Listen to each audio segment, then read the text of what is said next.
how to calculate determinants. Notice, square again. We're going to do 2 by 2s, 3 by 3s by hand. Anything larger than that, we would go to our graphing calculator for, just because it's time consuming and tedious, just for the record. Just for the record.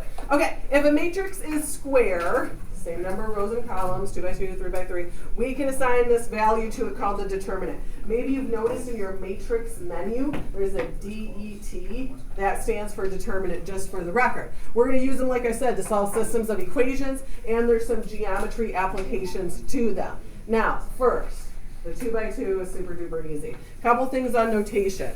Obviously, you might see the word DET. That clearly means determinant. Okay, that's pretty obvious. And a lot of times I like to use this just because it's a little left to right. In the matrix world, the vertical bars do not mean absolute value, people. You're not doing absolute value. The vertical bars in a matrix world means calculate the determinant. Now, for a 2 by 2, it's super easy.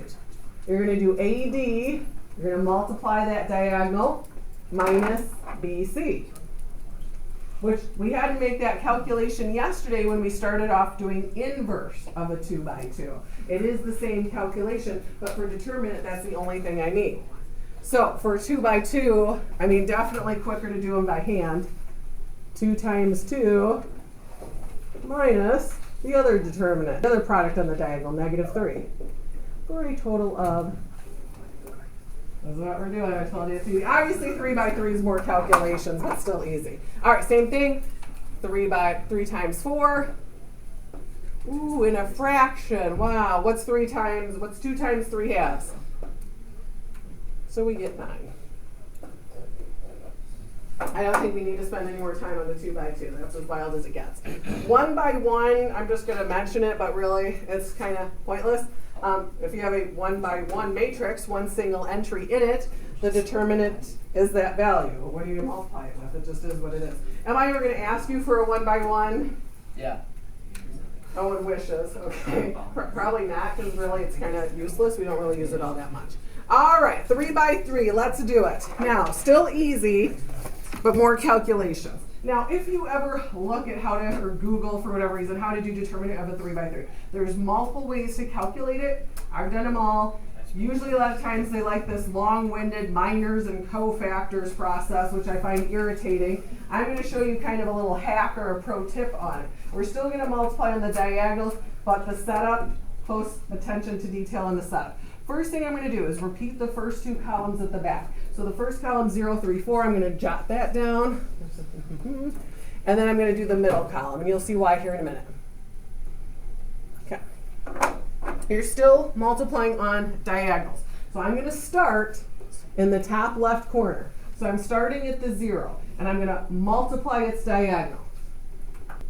Well, 0 times who cares? Now, 3 by 3s, of course, it's always more work on the 3 by 3. And then I'm going to start up at top in the middle, and I'm going to multiply the diagonal. So 2 times 2 times 4, which is 16. And then I'm going to start at the 1. 1 times 3 times 0. I'm going to combine all this stuff together, so I'm just mentally adding them. Probably don't really need the pluses, but there we go. Not our answer yet. Yeah. So those are what I call the top diagonals, because you start at the top and multiply down. Now you have to do the same thing, but you start at the bottom diagonals. So I'm going to start in the lower left corner at the 4, and I'm going to multiply up. 4 times negative 1 times 1. 0 times, who cares? I usually don't even bother writing down the 0. And then 1 times 3 times 2. I'm going to combine that. So I'm putting -4 and 6 together, 2. Okay, to get your final answer, well, final answer is 14. How and why? 16 minus 2, you just subtract it. So you're still, like the 2 by 2, we're still multiplying on the diagonals. We have to repeat those 2 columns at the back, so you have 3 values in each diagonal. And you just have to remember, it's that first total minus the other total. That's what it is. Multiplying and subtracting. Okay, same thing, repeat. Actually, I have my tall shoes on. Let's lower it down a little bit here today. Okay, I'm going to repeat the first 2 columns. Oh, Lord. Same thing, start top left, multiply down. So I'm starting at -3. Oh boy, -3 times 11 times 2. We can handle that, -66, right? 1 times 5 times 1. 0 times what else? So let's combine that for a total of -61. Got it? Now we have to do our, what I call the bottom diagonals. I'm going to start in the lower left corner at the 1, 111, 0, 2, 5, -3, and 2 times 7 times 1. So combine that. So on the top there, -30 plus 14, -16. Okay, final answer. You just have to be super conscientious of the order that you subtracted. Remember, it's your first total minus the other total. So really -61 plus 16, which is negative, where's that? Yeah. All right, so now that we've done the calculations, let's talk about the applications. Why are we doing determinants? What's the point of these? Let's kind of start looking at some of that stuff today. First off, this is just on there why another thing that kind of relates to your inverse. If it's a square matrix, you have to, of course, your determinant can't be 0. You saw that yesterday. Because if your determinant 0, that 1 over AD minus BC would be undefined. So that's just kind of the tie into yesterday. If that turns out to be 0, you wouldn't have an inverse either. Now, I'm going to show you how you can solve a system of equations with determinants. It's called Cramer's rule. I'm going to be honest. Would I ever actually solve a system with this? Probably not. I could probably do it quicker just with straight elimination or substitution, but I'm going to show you the setup on this too. And we're going to do a 3x3, a 3 equation, 3 variable also too. Super easy. First you do what I call the determinant of the coefficient matrix. So that's those values in front of x and y. So you can see that's the first calculation I'm going to make. Remember, vertical bars do not mean absolute value, it means determinant. So that's going to be easy. So that you can see is the same on the denominators here. So we're going to divide by whatever value we get for that determinant. Okay. Top, still easy, but more calculations. To figure out what x is, you take whatever numbers that your equations equal, and you're going to replace those in the x column. Then they're going to go in for the y column. So that's where you're going to switch out the numbers to calculate for x specifically, y specifically. And we are going to do one with 3 equations, 3 variables in a minute. So first thing, I mean, would I ever do Cramer's rule on this?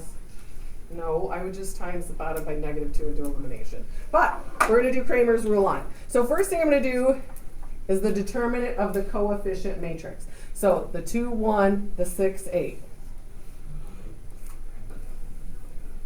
Nice and easy. It's a 2 by 2. We can just multiply the diagonal, subtract. So 2 times 8, 1 times 6. Okay. So I'm just going to table that for right now. We're going to do x, and then of course we'll do y. So I know this is going to be over 10. When I calculate y, it will also be over 10, but a numerator. So here's what you have to remember. If you're solving for x, the values the equation equals go in the x column. The y's stay the same. So the y was the 6, 8. I'm going to do the determinant of that, and I'm going to divide it by 10. So I'm going to have -8 minus 12. We're still over 10. And I did a whole bunch of work to come up with a super easy answer, -2. Again, I would have just done elimination if I had a choice and been done like 3 seconds ago. But just to show you other ways you can solve systems. Okay, let's do y. So y is still going to also be over 10. On the top determinant, the numbers you equal now go in the y column. So -1, 2 on the right. Those switch location. The x ones stay. So x was 2 and 1.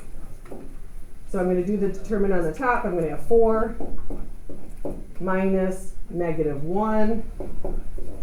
So I did a whole lot of time-consuming work for an answer of 1/2, 5 over 10. So like I said, I mean, it's time-consuming, I think, for what it is.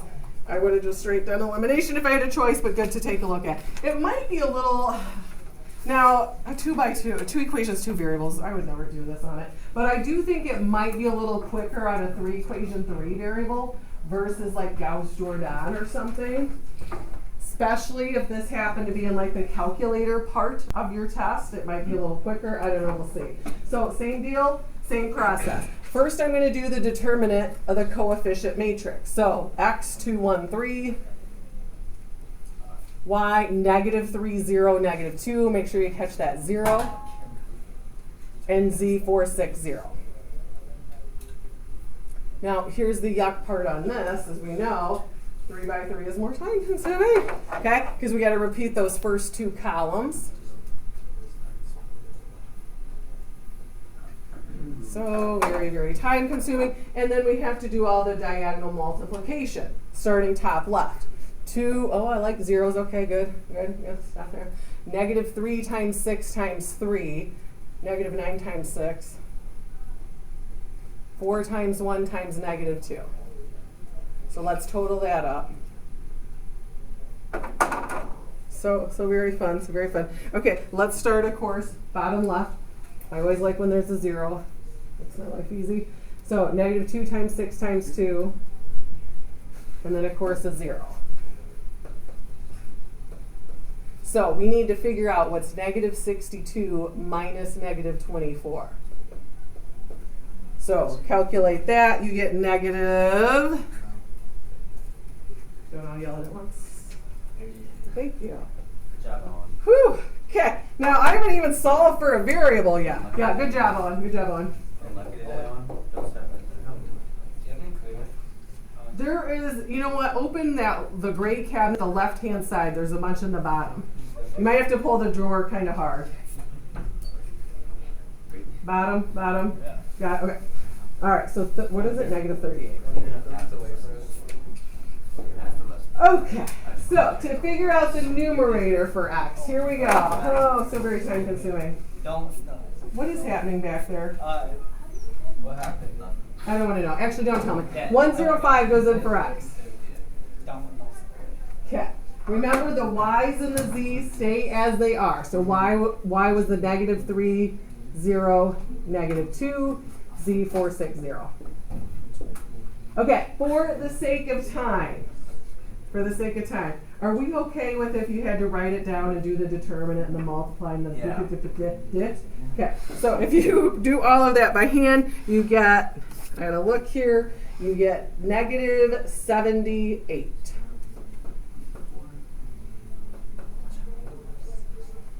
And of course, you can reduce down both of those, they're even. You end up with 39/19. That's only for x, people. I really love Cramer's rule. Do you feel my sarcasm? Okay, let's do y. Okay. Quiet paying attention, people. Quiet paying attention so we can finish this off. So now, of course, the 105, what you equal, goes in the y column. The x is going to stay. Your x coefficients were 2, 1, 3. And of course the y coefficient, or sorry, the z coefficients are the 4, 6, 0. So again, I'm not gonna, we've done many 3 by 3s already, we don't need to keep doing it. If you go through and did the determinant of the numerator, it's negative 22.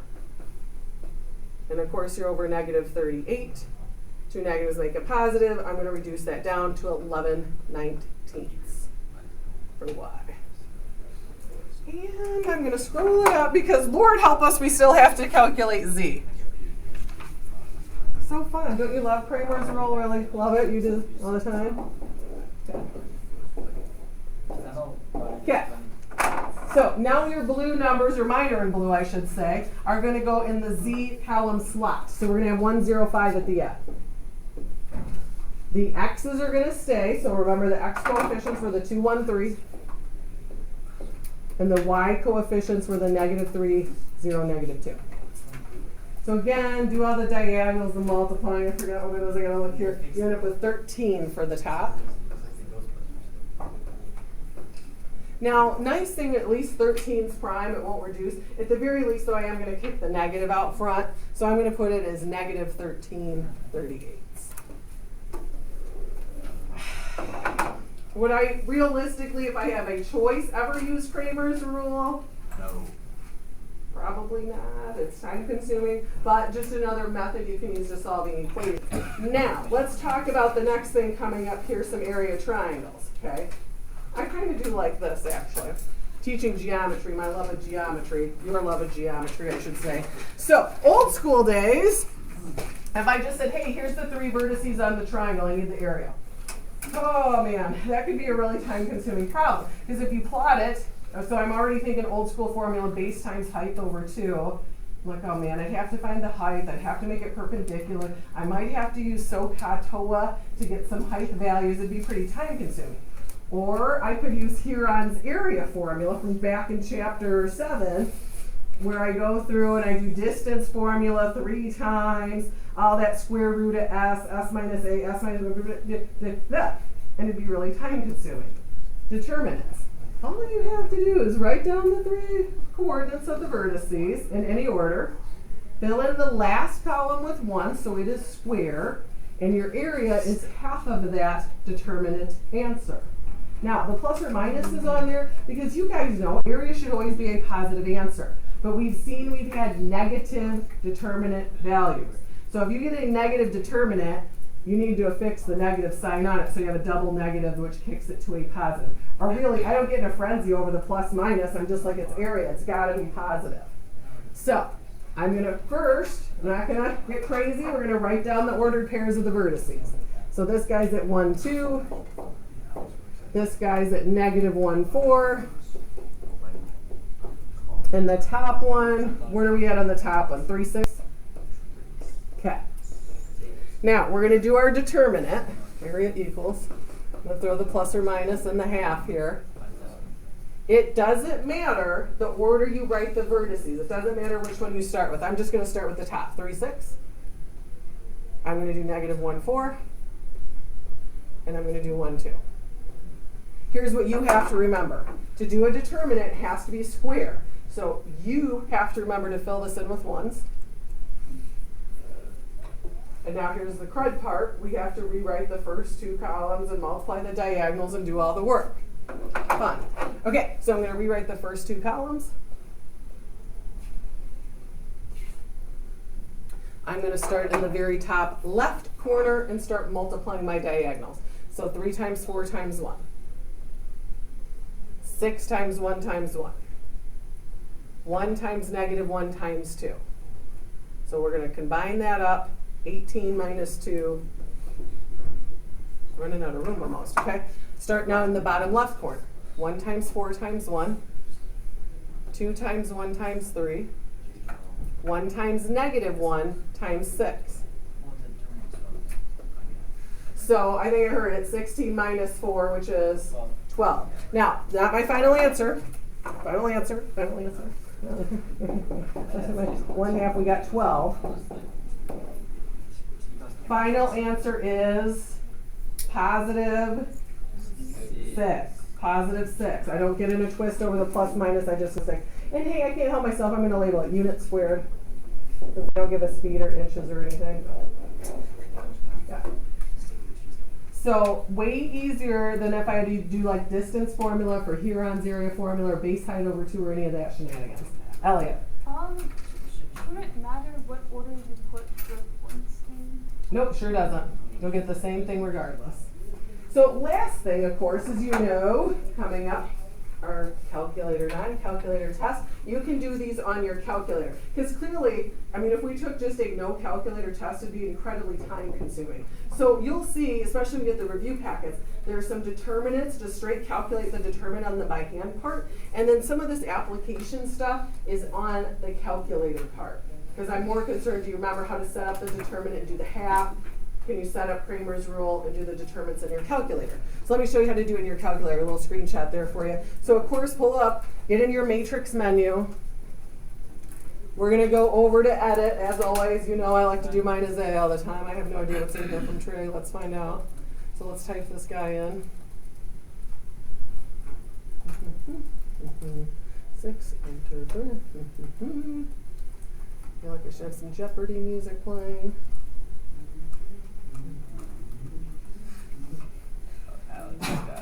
Alex has it? Got it. Okay. So I'm just checking mine, make sure I don't have a typo. You know I hate typing on this thing. Anytime we're gonna do anything, matrix calculations, you have to get back onto the home screen. So I quit out, back into the matrix menu. You see a little screenshot here. You're gonna go over to math, and it's the very first one, DET. And then I need to tell it, hey, I need you to do it on my matrix A, so I'm gonna pull up my matrix. And there we go, 151. Done. So like I said, you'll see, because of course like the review packets are kind of separated, the no calculator versus calculator. Like just this, focus people, focus. Just this would be on the no calculator part. Just do one by hand just so I know you know how to do it. But you'll see when you get your review packets, like, let me find it here. Cramer's rule would be on the calculator part. I would need you to set up the determinants, but you could punch those in your calculator. Because this problem alone to do by hand would take 10 minutes, okay? So you'll see, pay close attention when I give you those review packets next week on what's on each part, because they're very distinguished. Alex? I get some paper towels. Yes, okay.